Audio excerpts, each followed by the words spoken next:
हम किसी को गलत नहीं कर रहे हैं, कुछ एक दो ठेकेदार है दबंग जिनसे तो हम इतना डरते हैं, हम उनका नाम भी नहीं ले सकते हैं।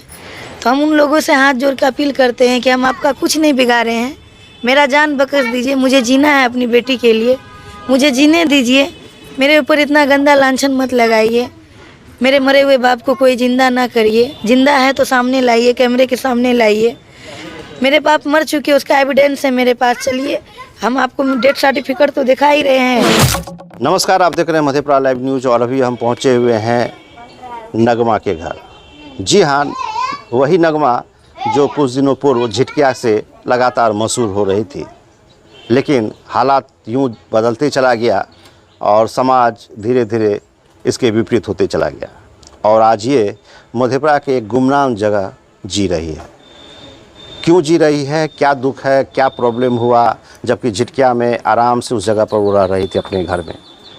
तमाम राजनीतिक दल घर पर पहुंच रहे थे, इनको अपने अपने तरीके से मदद कर रहे थे। फिर क्या हुआ, ऐसी क्या घटना हुई जिसके बाद इनको अपना ही घर छोड़ के आज दर बदर भटकना पड़ रहा है। इसी सिलसिले में आज हम पहुंचे हुए हैं और उनसे हम बात करते हैं।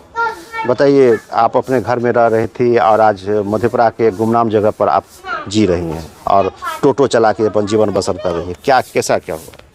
सर, मेरे जान पे खतरा है। 1 तारीख को मेरे हस्बैंड अंजार आलम हमको हॉस्पिटल सदर अस्पताल से उठा करके ले गए बाइक पर, बोले कि चलो तुम्हारा सहरसा में अच्छा डॉक्टर से इलाज करवा देंगे हड्डी का, क्योंकि उससे पहले मुझे पूरा शक है, संदेह है कि इन्हीं लोगों का हाथ है मेरे एक्सीडेंट के पीछे। 2 बार मेरा एक्सीडेंट करवाया गया, 7 तारीख को करवाया गया था, तो इसमें भी हम कुछ दिन मेडिकल कॉलेज में एडमिट रहे। फिर उसके बाद 9वां महीना में 7 तारीख को करवाया गया, उसका भी एविडेंस है मेरे पास। तो उसमें मेरा पैर ये फ्रैक्चर हो गया है, अभी भी देख सकते हैं आप कितना फुला हुआ है। ये फ्रैक्चर पैर से ही हम 2 महीना हॉस्पिटल में भर्ती थे। अभी भी इसका बैंडेज लिखा हुआ है, लेकिन हम पैसा का अभाव में नहीं करवा पा रहे हैं और किसी तरह नंगरा उंगरा करके भी हम टोटो चला रहे। ये पैर से ब्रेक लगाते हैं, राइट पैर में ब्रेक है तो लेफ्ट पैर से ब्रेक लगा के हम 2 रुपया कमा के अपना बच्चा को पाल रहे हैं। इसी बीच में आपके साथ सुने थे कि ज़्यादा बीमार पड़ गए थे या इसी दुर्घटना जो मारपीट का जो कांड हुआ था, इसके बाद जब हॉस्पिटल गई थी तो पैसा का ज़्यादा दिक्कत हो गया था, तो आप अपना गाड़ी को भी आप कहीं पर बनकी लगा के तत्काल आप जी रहे थे?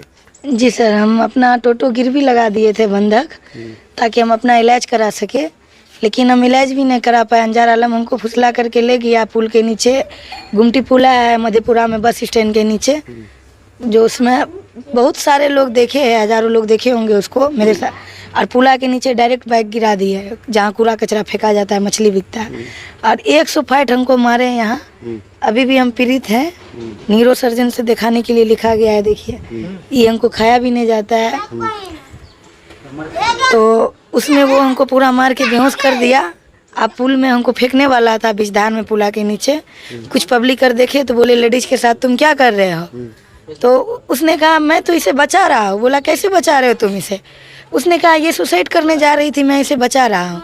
जबकि सच्चाई ये है, वो बाइक से मुझे ले गया और ले जा करके वहाँ मारपीट करके पूरा, जब हम बेहोश हो गए तो मुझे बिजधार में बसा रहा था, ताकि मैं तैर के भी बाहर ना निकल सकूँ। वैसे तो मुझे तैरना भी नहीं आता है, लेकिन उसको लगा कि अगर जिंदा फेंकेंगे तो बच जाएगी। लेकिन पब्लिक लोग देखिए तो 112 का पुलिस को फ़ोन किए, 112 का पुलिस हमको सदर अस्पताल उठा के लाया और सदर अस्पताल हमको रेफ़र कर दिया पटना PMCH। यहाँ देख सकते हैं आप, पटना PMCH, वहाँ से हम इलाज करा के आए हैं, लेकिन पैसा का अभाव में हम दवाई नहीं ले पा रहे हैं। यहाँ देखिए, ये सब दवाई लिखा हुआ है और डॉक्टर न्यूरो सर्जन से भी लिखा हुआ। बुधवार को शुक्रवार को बोले दिखाने के लिए, लेकिन पैसा का अभाव में हम नहीं दिखा पा रहे हैं। तो इस तरह मेरा मर्डर प्लान किया गया। झिटकिया में हम सुरक्षित नहीं थे, ऐसा गुहार हम SDM सर से भी लगाए थे। बहुत पहले से हम ऐसा गुहार लगा रहे थे कि हम सुरक्षित नहीं हैं, लेकिन किसी ने हमारी बात को नहीं माना। मुझे ही झूठा, कैरेक्टरलेस ये सब बताया गया, यहाँ तक कि मेरे मरे हुए बाप को जिंदा बताया गया, मेरे पिताजी को, जबकि मेरे पिताजी समाचार में देखे थे कि आपके पिताजी को कहा जा रहा था कि वो जिंदा है, जबकि सर मेरे पिताजी का डेथ सर्टिफिकेट आप देख सकते हैं। जरा कैमरे की नज़र से दिखाया जाए कि इनका डेथ सर्टिफिकेट मेरे पिताजी का है और ये सही है। आप इसका जांच करवा सकते हैं सर। ऐसा क्यों किया गया? पता नहीं सर, कुछ राजनीतिक लोग मेरे घर पे आए थे, किसी को, मेरे दुश्मन को डर हो गया होगा। मेरे पति का कहना हुआ कि अगर तुम जिंदा रहोगी तो मुझे जेल ने तो फांसी हो जाएगा, उम्र कैद। जैसा कि आप उसका वीडियो में देखे होंगे कि नगमा यही चाहती है, लेकिन आज तक मैंने किसी वीडियो में बोला है कि मैं ऐसा चाहती हूँ? मैं किसी का जान नहीं लेना चाहती, भले कोई मेरा जान ले ले। तो उसने कहा कि अगर तुम जिंदा रहोगी, तुम्हारा मरना जरूरी है। आप मेरे हस्बैंड का मोबाइल टच कर सकते हैं, ट्रेस जो किया जाता है। जबकि खास करके 112 डायल टीम की जो आपको जो लेके आए थे मेडिकल कॉलेज में, उससे भी पता चल सकता है कि वो सही है कि नहीं? जी सर, आप उससे भी पूछ सकते हैं।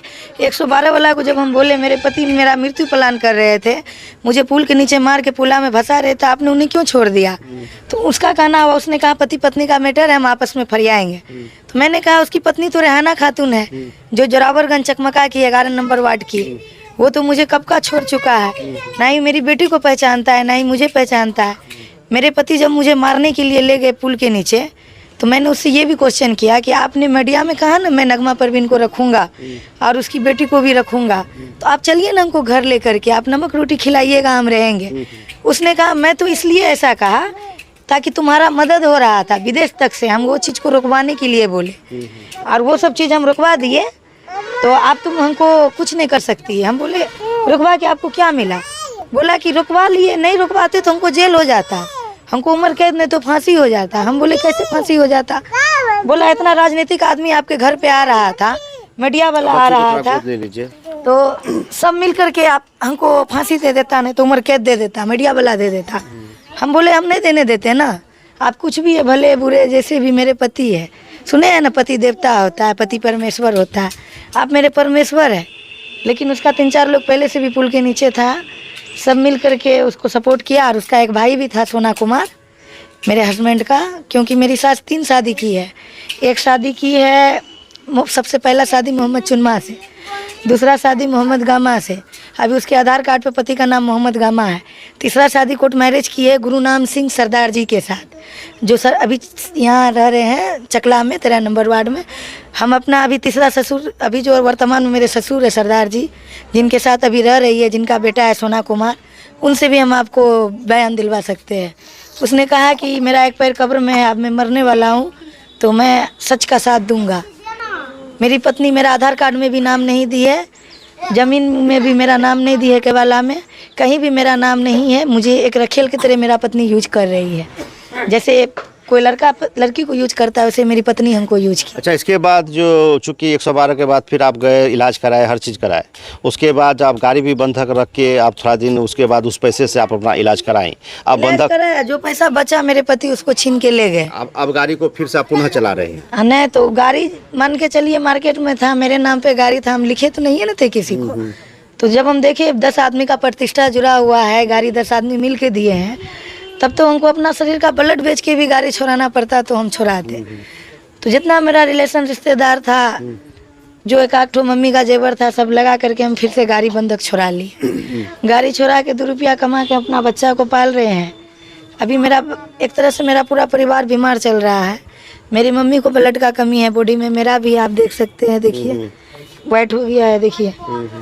तो खाने पीने के कारण 2 महीना हॉस्पिटल में थे। आप सबका पर्ची भी देख सकते हैं, हम आपको दिखा सकते हैं। अच्छा, ये इसके अलावा बताइए कि जो अब चूंकि आपके साथ इस तरह का हो गया, अब चूंकि आप अभी रास्ता पर आ गई हैं, मान लीजिए आप अपना जीवन यापन कर रही हैं, तो क्या चाहते हैं, क्या मांग करती हैं समाज से, प्रशासन से या झिटकिया के समाज से कि मुझे फिर वापस अपने घर में रहने दिया जाए? हम वहाँ से जिस तरह से डर से वहाँ से भागे थे, तो फिर हमको समाज के ही लोग हमको प्रोटेक्शन करें ताकि मैं अपने घर में आराम से जी सकूं।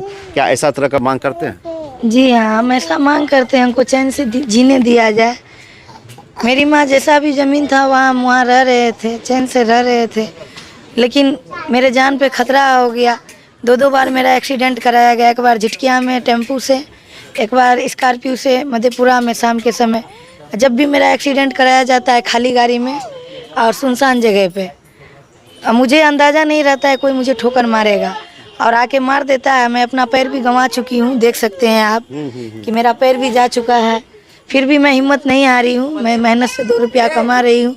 मेरे ऊपर जो भी आरोप लग रहे सब बेबुनियाद है, झूठ है, क्योंकि सच है तो किसी को कहिए एविडेंस, ठोस एविडेंस दे, जैसे हम दे रहे लिखित रूप में, जैसे मेरा है। किसी को बोलने से कोई गलत नहीं हो जाता है।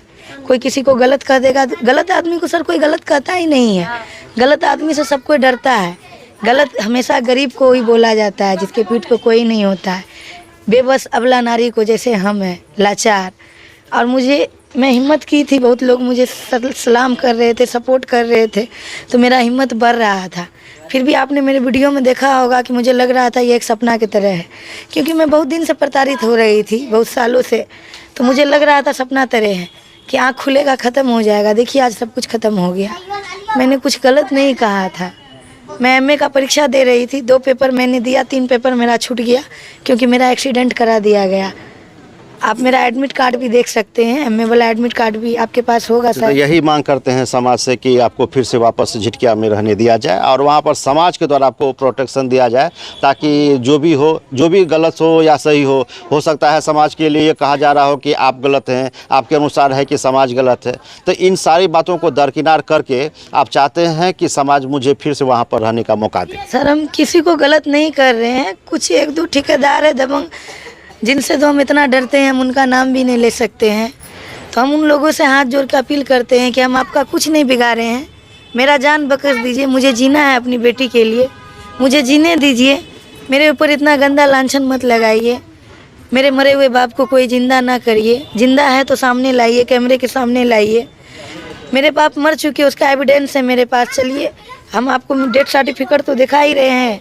और उसके अलावा आप ब्लॉक में हर जगह जहाँ मरे हैं वहाँ लाखों समाज का लोग से हम आपको इंटरव्यू दिलवा सकते हैं। सारा लोग बोलेंगे इसके पिताजी मर चुके हैं, अपने पिताजी के कब्र पर भी लेके जा सकते हैं। तो नगमा से आपने सुना कि नगमा का कहना है कि मुझे जीने दिया जाए और समाज में जहाँ पर मैं रह रही थी वहाँ पर फिर से मुझे बसने का इजाज़त दिया जाए।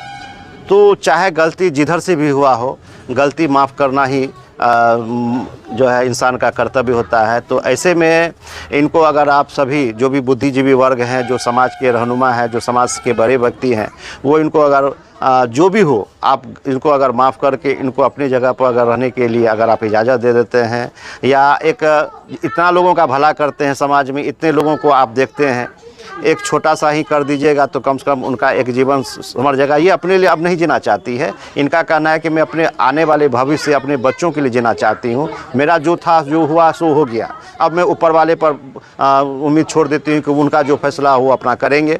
तो ऐसे सूरत हाल में इनका जो अपील है आप ज़रूर सुने और इनको मदद नहीं कर रहे हैं कि मदद कीजिए, क्योंकि ये खुद कह रही है कि अब मैं खुद अपने पैरों पर खड़ी हूँ। समाज का जो भी बुद्धिजीवी वर्ग जो हमको मदद किए, आज उन्हीं के मदद के बदौलत मैं अपना टोटो चला रही हूँ और उसे 2 पैसा अर्न करके मैं अपना जी रही हूँ। बस हमको अपना जो हाँ घर था वहाँ पर मैं रह के अपना जीवन यापन करना चाहती हूँ, गुमनामी के जगह नहीं रहना चाहती हूँ। तो इन्हीं आशा विश्वास के साथ कि इनकी बातों को आप सुनेंगे और देर सवेर कानून भी इनकी बातों को सुनेगा, कानून भी इनकी बातों पर अमल करेगा और इनको प्रोटेक्शन देगा। तो इन्हीं आशा विश्वास के साथ कि इनका आगे का भविष्य सुंदर हो, फिर हम आपको मिलाएंगे जब इनका हालत ठीक हो जाएगा, ये बेहतर हो जाएगी या आप लोगों के आशीर्वाद से ये बेहतर हो जाएगी, तो फिर एक बार हम आपको इनसे रूबरू करवाएंगे। तो बस देखते रहिए मधेपुरा-live-news.com और कोसी तक। 70 वर्षों से विश्वसनीय प्रतिष्ठान बंशीधर इलेक्ट्रिकल्स। एक बार सेवा का मौका अवश्य दे। Banshidhar electricals, law college road, Subhash Chowk, Indian bank के पीछे। अगर आप अपने दांत को रखना चाहते हैं स्वस्थ तो 2 बार ब्रश करें, सुबह और रात में खाने के बाद।